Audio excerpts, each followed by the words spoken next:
안녕하세요. 콘스탄트 김의 티스와 함께 돈 버는 아카데미. 이번 시간에는요, 돈 버는 보험 상품으로 저축을 하는 경우가 있는데요. 과연 이게 그 수익이 날까요? 거기에 대해서 자세하게 알아보도록 하겠습니다. 왜 사람들은 보험으로 저축을 하는 것일까요? 수익이 별로 안 남에도 불구하고 보험으로 저축하는 경우가 많이 있습니다. 물론 권유에 의해서 하는 경우가 있고 마지못해 들어서 하는 경우도 있는데요. 남을 위해서 그 자기 돈을 희생하면서까지 이렇게 보험을 들 필요는 없습니다. 그런데 정말로 희한한 것은 보험을 통해 저축을 한다는 것이죠. 그런데 보험을 통해 저축을 하는 경우에 문제점은 뭐냐면요. 장기 유지 리스크가 있습니다. 보통의 적금 같은 경우에 만기는 뭐 1년, 2년, 3년 정도 있지만 보험은 뭐 5년, 10년, 20년, 30년 막 굉장히 길거든요. 장기 유지 리스크가 있습니다. 그 다음에 중간에 해지를 하는 경우에는요, 손실이 발생합니다. 왜 발생하는지는요, 바로 보험료 안에 사업비가 들어있어서 사업비 부분을 뺀 나머지만 굴러가기 때문에 그 환급금이 좀 낮은 것이 되겠습니다. 그 다음에 만기 시에 또 예상외로 상당히 낮은 수익을 가져간다. 즉, 보험을 통해 저축을 했지만 장기 유지 리스크가 있고 중도 해지 시 손실이 발생하고 만기 시에도 뭐 그다지 높은 수익이 아닙니다. 그럼에도 왜 자꾸만 보험을 통해서 저축을 하는지 참 궁금합니다. 저축보험 공시율 좀 알아볼까요? 2021년도 2월입니다. 대표적으로 몇 개 회사만 알아볼게요. 삼성이 2.27%, 교보가 2.24, 하나가 2.14, 흥국이 2.25, 뭐 이렇게 쭉쭉쭉 돼서요. 대충 그 평균적으로 2.2 정도가 나오고 있습니다. 최저 보증이율은 과거에는 뭐 3%까지 썼어요. 그러니까 금리가 내려도 3%를 준다. 그러면 뭐 1%일 때 시중금리가 3%를 주면 굉장히 유리했죠. 그러나 이것을 세분화시켰어요, 요새는. 5년 이내, 가입기간 5년 이내라면 1.25%를 최저 보증한다. 10년 이내라면 1%. 그다음 10년 초과는 좀 불안하잖아요. 보험사로서는 0.75%나 0.5%나 굉장히 낮췄습니다. 평균 공시율이 2.20으로 시중금리, 뭐 은행이라고 표현할 수 있겠죠? 시중금리 2배 이상의 수준이다. 바로 이런 걸 가지고서 마케팅 포인트로 해서 시중금리보다 2배 이상 높은 보험 공시율을 이용해서 보험 저축을 해보세요. 보장도 받으시고요. 이렇게 권유를 했지만 저축보험의 문제점은 여러 가지가 있습니다. 첫 번째는 공시율의 문제점이라는 것이고요. 두 번째는 무배당 상품의 문제점이 있을 수 있습니다. 세 번째는요, 최저 보증 이율이라고 하는 것, 거기에도 문제점이 좀 있습니다. 그리고 마지막으로 비과세 혜택을 준다는 것에 대해서도 문제점이 좀 있습니다. 이 네 가지를 하나하나 살펴보도록 하겠습니다. 첫 번째 공시율입니다. 공시율이 시중금리보다 높다. 하지만 실질적으로 속을 들여다보면 그렇지가 않습니다. 예를 들어서 저축보험료로 100만 원을 내는 고객이 있다고 치겠습니다. 그것을 영업보험료라고 하는데 영업보험료는요, 순보험료 플러스 부가보험료로 나누어집니다. 예를 들어서 순보험료는 88만 원이고 부가보험료는 12만 원이라고 가정해 보겠습니다. 그리고 순보험료는요, 저축보험료하고 위험보험료로 또 나눠지거든요. 저축보험료는 87만 원이고 위험보험료는 1만 원, 보장해주는 보험료거든요. 부가보험료 12만 원 중에서 신계약비는 8만 원, 유지비는 3만 원, 수건비는 1만 원이라고 가정했을 때 공시율이 시중금리보다 2배 이상 높다고는 하지만 사실은 어떻습니까? 저축보험료 87만 원에 대해서 2.2% 공시율이 굴러간다는 것이 되겠습니다. 근데 고객분들은 착각을 하죠. 내가 100만 원 냈는데 2.2%로 굴러가는 거 아니냐? 100만 원에 2.2%가 절대로 굴러가는 것이 아니고요. 그 순보험료 중에서도 저축보험료, 저축순보험료가 되겠죠. 그 금액에 대해서만 공시율로 굴러가다 보니까 예를 들어서 100만 원을 냈는데 1년 동안 87만 원만 굴러간다면 당연히 원금 안 되겠죠. 이러다 보니까 원금 도달하는 시간이 뭐 작게는 6년, 7년, 많게는 8년, 9년이 될 수도 있다는 것이 되겠습니다. 그리고 10년이 돼봤자 특별하게 이자가 많이 붙지도 않다 보니까 이 공시율 문제는 지금 심각하다고 볼 수가 있을 것 같습니다. 따라서 2.2% 시중금리보다 2배 이상 높습니다 하고 말하지만 시중금리 은행의 1%보다 수익이 낮을 수밖에 없는 구조라고 보시면 되겠습니다. 그리고요, 그 가입 후 뭐 6, 7, 8년이 돼야 뭐 원금 정도 회복하는 수준이고요. 10년이 돼도 환급률은 100% 초반, 103%, 104% 정도밖에 되지 않습니다. 그러니까 굉장히 저조하다고 볼 수 있습니다. 따라서 이러한 공시이율 상품을 가입을 하면 고객은 겨우 만기까지 가봤자 원금 플러스 약간의 이자를 받을 뿐이고요. 그 보험회사는 이 상품을 팔아서 거의 원금 수준 정도만 주고 어떻습니까? 자기 자산 운용을 해서 수익을 내는 구조다 보니까 이것은 가입자의 배를 불리는 상품이 아니고요. 보험회사를 도와주는 그런 상품이라고 말할 수 있습니다. 두 번째는 무배당 상품입니다. 과거에는 다 유배당 상품이 주류였습니다. 그래서 그 비록 그 금리가 낮아도 시중금리보다 낮을 수가 있거든요. 낮아도 나중에 배당금을 받을 수 있다는 것 때문에 가입하는 경우도 많이 있었습니다. 그러나 뭐 거의 뭐 1990년대 뭐 중후반 이후부터는 거의 무배당 상품으로 다 바뀌고 있고 현재는 뭐 거의 다입니다. 그 무배당 상품이라는 것이죠. 그 무배당 상품이 있으면은 보험료가 쌉니다 하고 얘기를 하는 경우도 있는데 전혀 그렇지 않습니다. 왜냐하면 무배당 상품이라고 하는 것은 회사의 경영 성과를 유배당일 때는 고객한테 지급을 합니다. 나눠주거든요. 쌓아준다는 거죠. 그러나 무배당 상품은 어떻습니까? 회사의 경영 성과가 낮다. 그것은 고객한테 한 푼도 지급하지 않는다는 것입니다. 결국은 뭡니까? 그 고객이 낸 돈 가지고 운영해서 나온 수익은 전부 다 고객을 주지 않고 어떻습니까? 회사가 갖는다는 그런 뜻이 되겠습니다. 세 번째는 최저보증이율 보겠습니다. 과거에는요, 10년 초과했을 때 최저보증이율이 3% 복리였습니다. 이건 굉장히 유리하다고 저도 마케팅 포인트로 많이 썼습니다. 굉장히 유리하죠. 왜냐하면 지금 현재 1%잖아요. 근데 그 10년 전에 가입했다면 지금 이 사람은 최저 3% 이상은 무조건 받는다는 것이죠. 그러면 3% 정도면은 복리니까 아주 효과가 좋습니다. 그 다음에 비과세 되니까 효과 좋겠죠.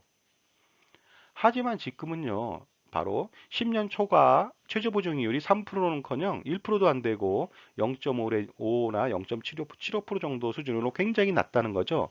복리 효과는요, 기간이 짧으면 효과 없고요. 그 다음에 기간이 길어도 금리가 낮으면 효과가 없습니다. 그러니까 최저보증이율을 통해서 복리 효과를 기대할 수 있다. 그렇진 않다는 것이 되겠습니다. 네 번째는 비과세입니다. 비과세 혜택이란 게 뭘까요? 그 수익, 이자가 발생한 분에 대해서 세금 한 푼도 안 냅니다. 뭐, 보험 같은 경우에는 10년 이상 유지했을 때, 유지하고 해약을 하거나 만기에 탔을 때, 거기서 붙는 수익에 대해서는 전부 다 비과세인데요. 비과세 혜택이라는 건 이런 것이죠. 원금을 100만 원 냈는데 이자가 100만 원 나왔습니다. 거기에 비과세 하는 것하고 원금을 1억을 넣었는데 거기서 이자가 1,000만 원이 나왔습니다. 1,000만 원의 비과세하고 어떻습니까? 차이가. 만 원에 대한 비과세는 효과가 별로 없죠. 1,000만 원 정도는 돼야지 비과세 혜택이 있겠죠. 따라서 10년이 돼도 원금 플러스 약간 상회하는 환급률 가지고서 조금 그 상회하는 그런 이자 수익에 대해서 비과세 혜택을 준다? 줘봤자 뭡니까? 세 발의 피 정도밖에 되지 않다 보니까요. 수익이 별로 나지 않는 상태에서 비과세 효과는 거의 없다고 보시면 되겠습니다. 우리가 잘못 알고 있는 사실들이 좀 몇 가지가 있습니다. 이것은 뭐 전문가라고 하는 사람도 가끔 착각을 하는데 한번 알아볼까요? 첫 번째입니다. 공시율이 은행보다 2배나 높습니다 하고 얘기할 때는 반드시 확인하셔야 되겠죠? 이 말은 사실은 겉만 맞는 말이고 속은 완전히 틀리다는 거 아까 경험했을 겁니다. 왜냐하면 보험료에는 사업비를 공제한 저축순보험료가 너무나도 작기 때문에 수익을 내기가 어렵다. 실제 공시율이 2배 높은 건 맞으나 원금 자체를 100을 냈는데 87만 원밖에 안 굴러간다는 것이죠. 그러다 보니까 공시율로만 포장을 했을 때 리스크가 좀 있으니까 반드시 이 점을 이해하셔야 됩니다. 두 번째 잘못 알고 있는 사실입니다. 공시율이 타사보다 낮은 경우도 있었어요. 요새는 거의 비슷비슷한데요.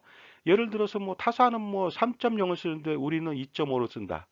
그러니까 타사 대비해서 경쟁력이 떨어진다고 얘기를 합니다. 그랬더니 그것을 포장해서 타사보다 공시율이 낮은 이유는요. 우리 회사가 좋은 회사라서 그렇습니다 하고 얘기를 합니다.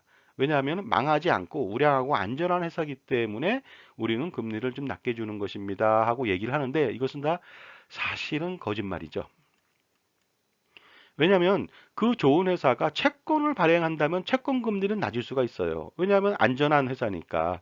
그 약간 좀 불안한 회사 같은 경우는 금리를 좀 높여서 채권을 발행하거든요.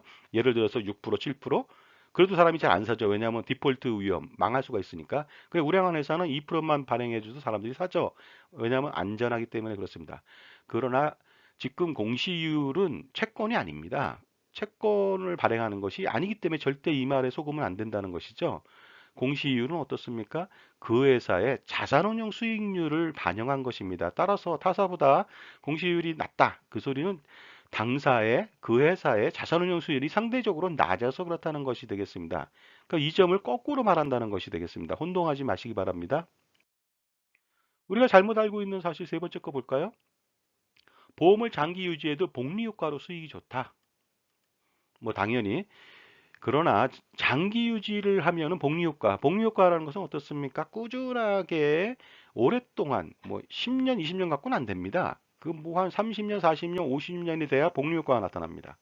그리고요, 10년이 되는 시점에 뭐 별로 원금 약간 상회하는 금액 갖고 복리 효과를 노린다. 그 다음에 만기는 20년이다. 전혀 그 복리 효과 나타나지 않고 있습니다. 그 다음에 뭐 10년, 20년을 만기를 가져가도 10년 초과 최저보증이율이 0.5% 내외다 보니까 장기 유지해도 복리 효과를 기대할 수는 없다는 것이 되겠습니다. 결국 복리 효과라고 하는 것은요, 장기 30년, 40년, 50년 유지해야 되고요. 금리가 높아야 효과가 있습니다. 근데 두 가지가 다 안 된다는 점, 그랬을 때는 복리 효과는 전혀 없다고 볼 수가 있겠습니다. 우리가 잘못 알고 있는 사실 네 번째 거 볼까요? 무배당이라서 보험료가 싸다. 보장성 보험이라면 맞는 얘기일 수 있습니다.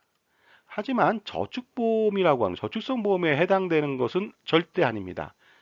그래서 무배당 상품이라고 하는 것은 회사의 경영성과를 배당금으로 고객한테 지급해야 되는데 유배당인 경우는 지급을 하지만 무배당은 지급하지 않고 회사가 가져가는 것이죠. 결국 무배당 상품이라고 하는 것은 어떻습니까? 배당금을 지급하지 않으려는 상품이다 하는 것이 되겠습니다. 배당금의 종류에는 대표적으로 사차익, 비차익, 이차익이 있는데요. 사차익은 그 사망보험금 나간 거 있잖아요. 보험금 나간 거 대비해서 남는 거. 그다음 비차익은 사업비 쓴 거 대비 남는 거.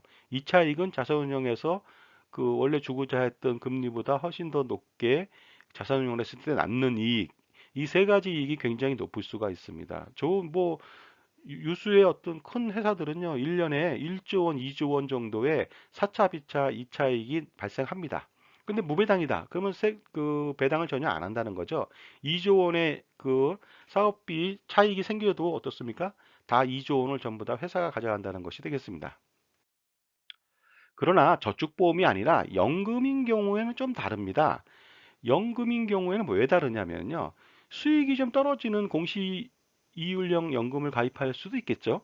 그 수익이 좀 떨어지지만 수익이 떨어지는 대신 그 55세나 60세부터 평생 연금을 받게 된다면 만약에 장기 생존을 하면요. 연금 수익이 굉장히 많습니다. 따라서 연금 발생 전까지는 수익이 떨어지나 연금 개시 이후에 장수만 한다면은 엄청난 그런 연금 수익을 기대할 수가 있다는 것이 되겠습니다. 그리고요, 연금은 어떻습니까?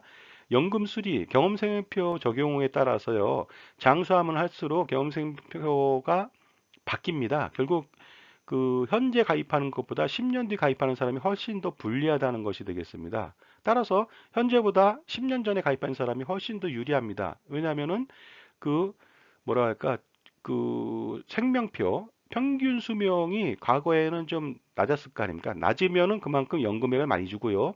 그 다음에 평균 수명이 높아지면은 연금액이 적어지는 원리거든요. 따라서 연금 상품은 저축 상품하고 좀 다르다는 것이 되겠습니다. 미리 가입하면은 좋은 연금 수리로 연금액을 좀 더 받을 수 있고요. 그 다음에 장기 생존하면 거기에 따른 수익을 가져갈 수가 있다는 것이 되겠습니다.